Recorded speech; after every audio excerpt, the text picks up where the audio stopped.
इस वीडियो में दोस्तों मैंने आपको बिल्कुल सटीक जानकारी देने का प्रयास किया है जो आपको बुक्स में भी नहीं मिलेगा।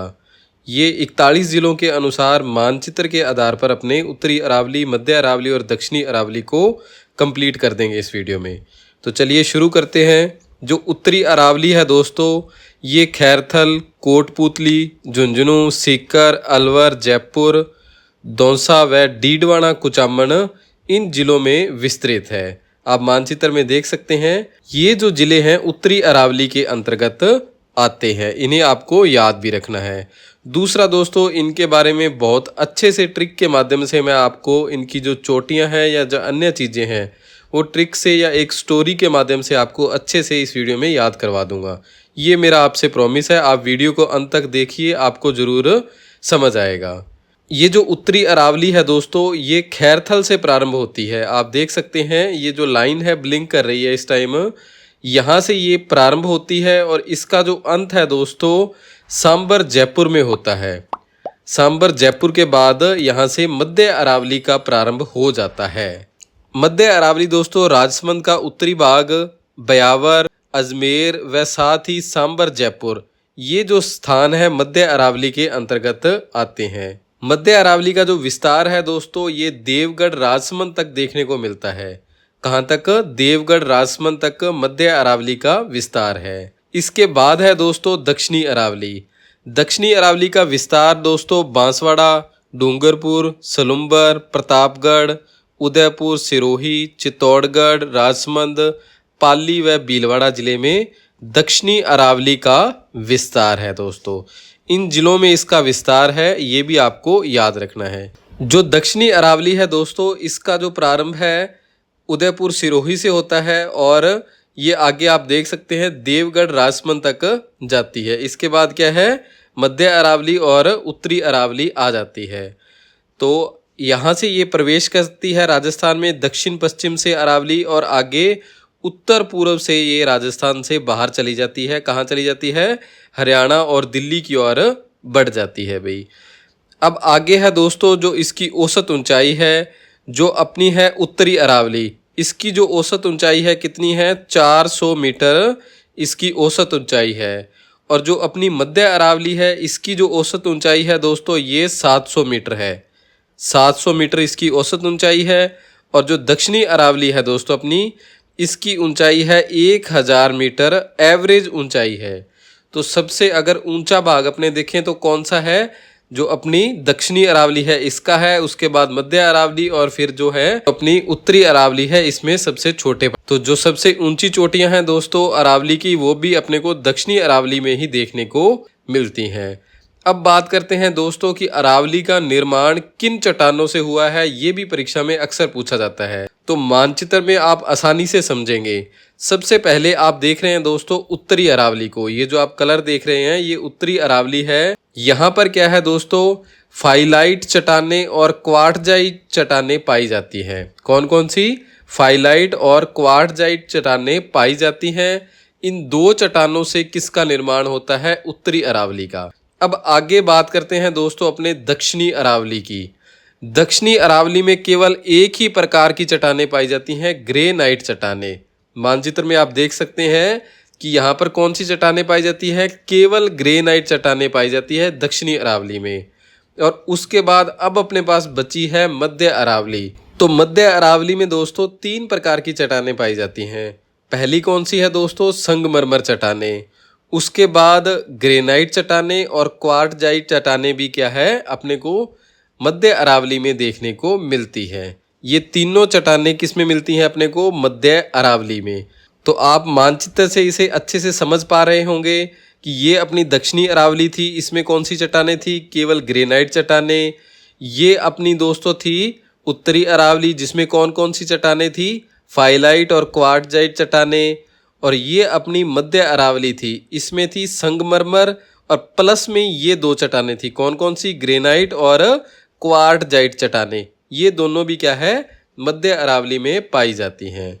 अब आगे बात करते हैं दोस्तों अपने दक्षिणी अरावली में स्थित जो चोटियां हैं, इनका क्रम दोस्तों अवरोही क्रम में है। जैसे अपने देखें अवरोही क्रम आपको पता है 9, 8, 7, यानी कि सबसे पहले सबसे बड़ी, फिर उससे छोटी, फिर उससे छोटी। तो इस तरीके से अपने इसको पढ़ेंगे दोस्तों। परीक्षा में भी ऐसे ही पूछा जाता है।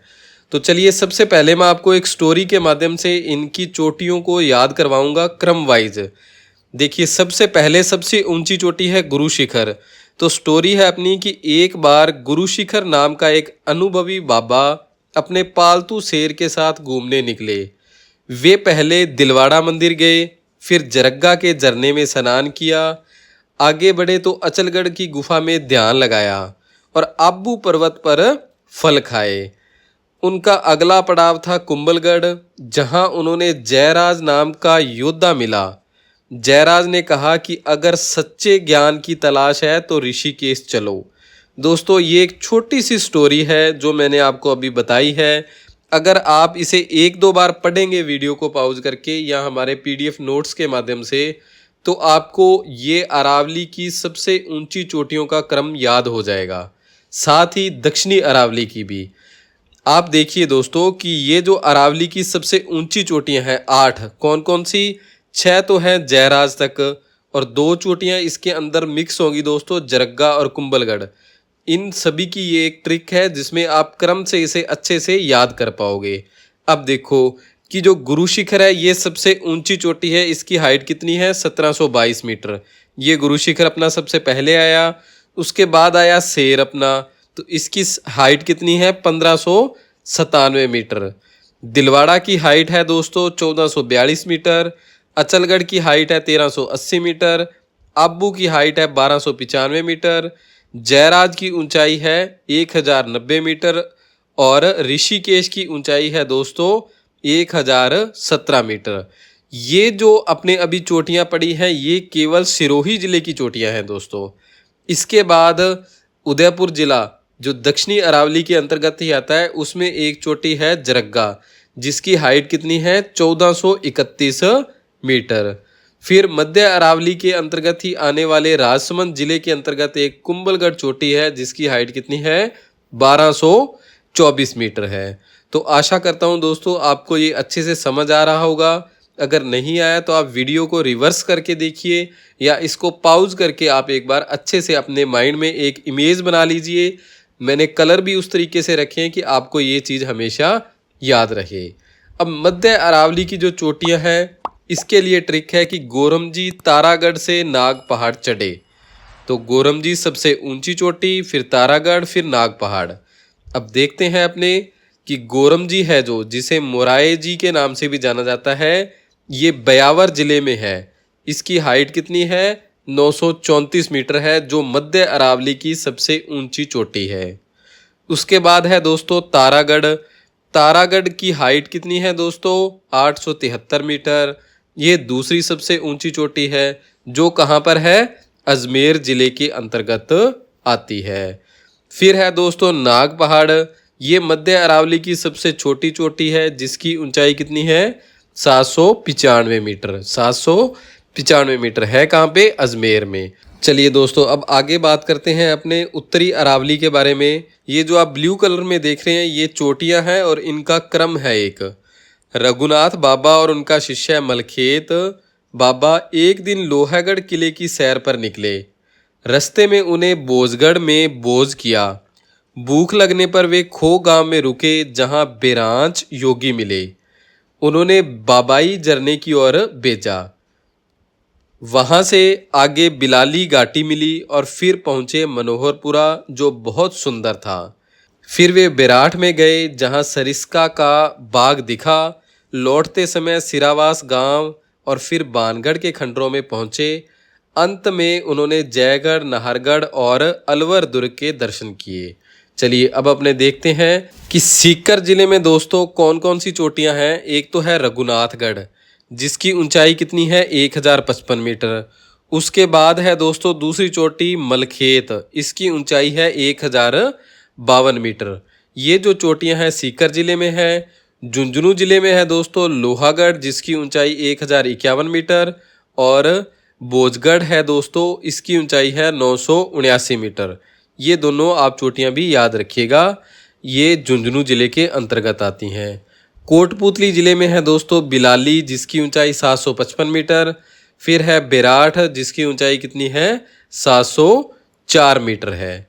तो ये दो दो चोटियां इन तीनों जिलों में अपने को देखने को मिलती है। फिर है जयपुर जिला। तो जयपुर में दोस्तों 920 मीटर ऊंची चोटी है खो। बबाई है दोस्तों 792 मीटर। मनोहरपुरा है 797 मीटर।